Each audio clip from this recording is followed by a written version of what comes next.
En 1930, le 14 mars pour être plus précis, une nouvelle paraît dans la presse du monde entier. Celle de la découverte de Pluton annoncée par l'astronome américain Clyde William Tombaugh, âgé seulement de 24 ans à l'époque. Mais si tout le monde connaît Pluton aujourd'hui, sachez qu'elle n'a pas été découverte le 14 mars 1930. Ça, c'est la date de l'officialisation dans la presse. Et ouais, parce que Tombaugh y bossait déjà sur le dossier depuis plusieurs semaines. Il n'est pas tombé dessus par hasard en pointant ses télescopes vers le ciel. Il a juste trouvé une anomalie le 18 février dans des images qui dataient de janvier. Bon, ça reste une découverte rapide. Certains astronomes mettent des mois, voire des années à annoncer une découverte. Mais 14 mars, 18 février, quoi qu'il en soit, tout ça, ça fait partie de la version officielle. La version officieuse, c'est que Pluton a été observé bien avant 1930, sans que personne ne le sache et sans que personne n'en parle. Dit comme ça, on entendrait une théorie du complot, et pourtant c'est bien réel, et l'explication est au final tout aussi sensationnaliste qu'une théorie du complot. Aujourd'hui, je vous en touche 2 mots. À l'heure où cette vidéo est publiée, j'ai posté dans l'onglet communautaire de la chaîne cette photographie du ciel étoilé prise dans une forêt montagneuse. Je vois déjà quelques collègues et astrophotographes s'arracher les cheveux en me listant les 56 erreurs que j'ai faites. Les mecs, j'ai fait ça à la GoPro. Hein, c'est-à-dire le pire appareil possible et imaginable pour faire des photos de nuit.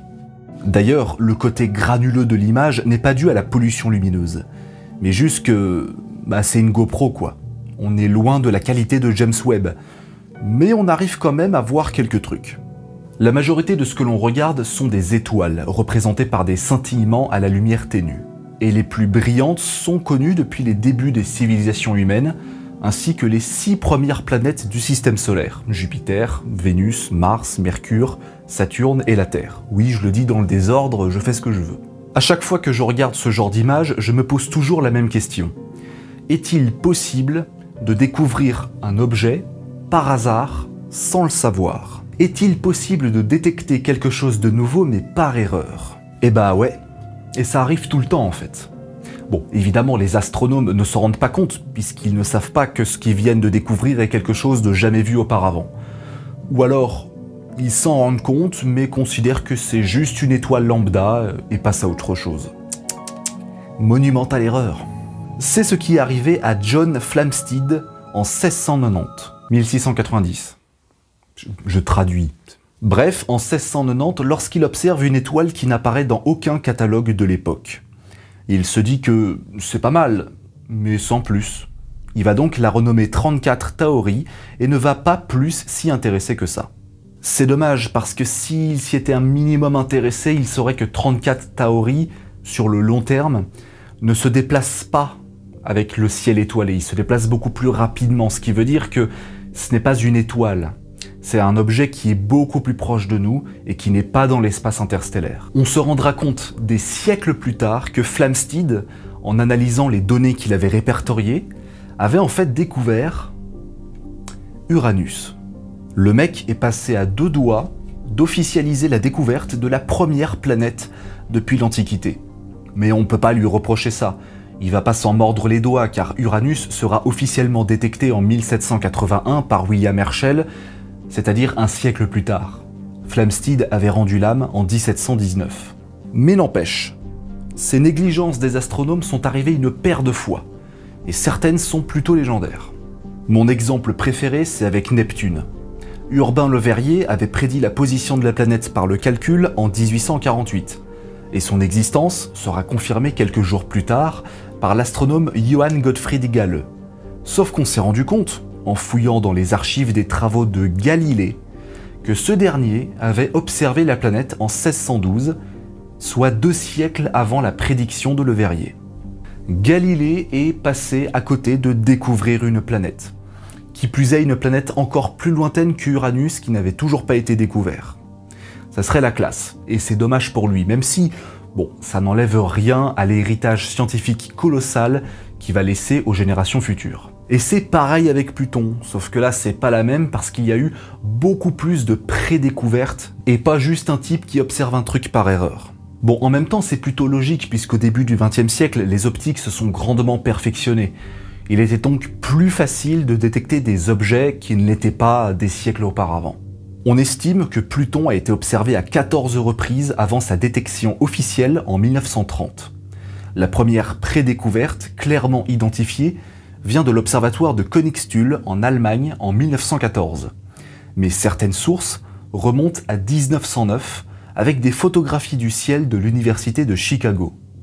Et là aussi, ils doivent s'en mordre les doigts, parce qu'il n'y a pas un siècle d'écart, mais juste quelques années. Eh mais dis donc, Jamy, comment qu'on fait pour savoir que c'était bien Pluton ? Eh bien, quand on regarde toutes les images qui ont été prises du ciel, que l'on trouve quelque chose après coup, que l'on vérifie les coordonnées, eh ben on se rend compte que c'est pile poil la position que Pluton avait 15 ans avant sa découverte, avec l'intervalle. Il faut aussi savoir que la découverte d'un objet céleste ne se fait pas en un jour. C'est pas comme dans les films où on découvre un truc et bim, on est célèbre. Bon, ça arrive de temps en temps, mais c'est rare. Mais du coup, comment se fait-il qu'on s'est rendu compte qu'il y avait un truc avant? Je veux dire, comment est-ce que autant d'objets célestes peuvent passer à la trappe de l'œil humain alors qu'on a les images pour, justement? Est-ce qu'on a oublié de les regarder? Non, c'est juste qu'on n'a pas la capacité de toutes les répertorier. Parce qu'il y en a des millions. L'humanité photographie la quasi-intégralité des portions du ciel en simultané depuis des décennies. Certains observatoires ont des dizaines de millions d'images différentes. Bon courage pour les trier. Et si dans le bruit de fond, un point semble se déplacer entre deux photos à un intervalle donné, ça signifie qu'il ne se déplace pas avec la voûte céleste, et qu'il est plus proche, à l'intérieur du système solaire. Et ça arrive tout le temps, chaque année, on découvre des dizaines de nouveaux objets célestes à l'intérieur du système solaire. Bon, la majorité du temps, ce sont des comètes lointaines ou des astéroïdes. Et là, vous commencez à comprendre, je pense, pourquoi est-ce que ça se fait pas en un jour. Le temps de découvrir un truc, de bien vérifier que c'est pas du flan, de préparer des études de recherche sur le sujet, d'aller chercher des images sur une portion du ciel pour bien vérifier qu'il y a 15 ans c'était ici, de calculer sa trajectoire avec des intervalles donnés, ça prend du temps. En même temps, c'est bien normal.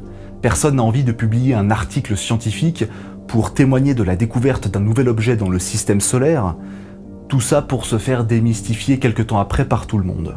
Et en plus, ce genre de pré-découverte s'avère être finalement très utile quand on veut analyser de près des astéroïdes, notamment ceux qui passent très près de la Terre. On se sert des traces du passé pour prédire le futur.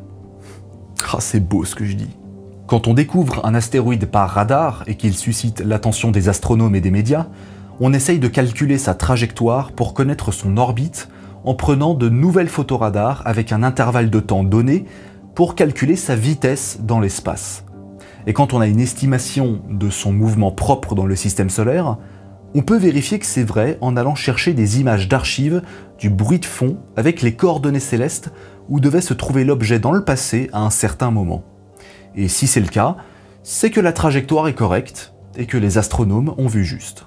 Les images d'archives nous donnent la réponse alors que l'on ne l'avait même pas remarqué. C'est fort quand même. D'ailleurs, cette technique fonctionne également avec les galaxies lointaines, même si elle est un poil plus complexe que ce que je viens de vous résumer. Et s'il y a bien un truc que les astronomes rêveraient d'accomplir, ce serait découvrir une nouvelle planète dans le système solaire. Mais pas des planètes naines comme Pluton, Sedna, etc. Non, une vraie planète. Même si une planète naine, ça reste quand même sacrément classe.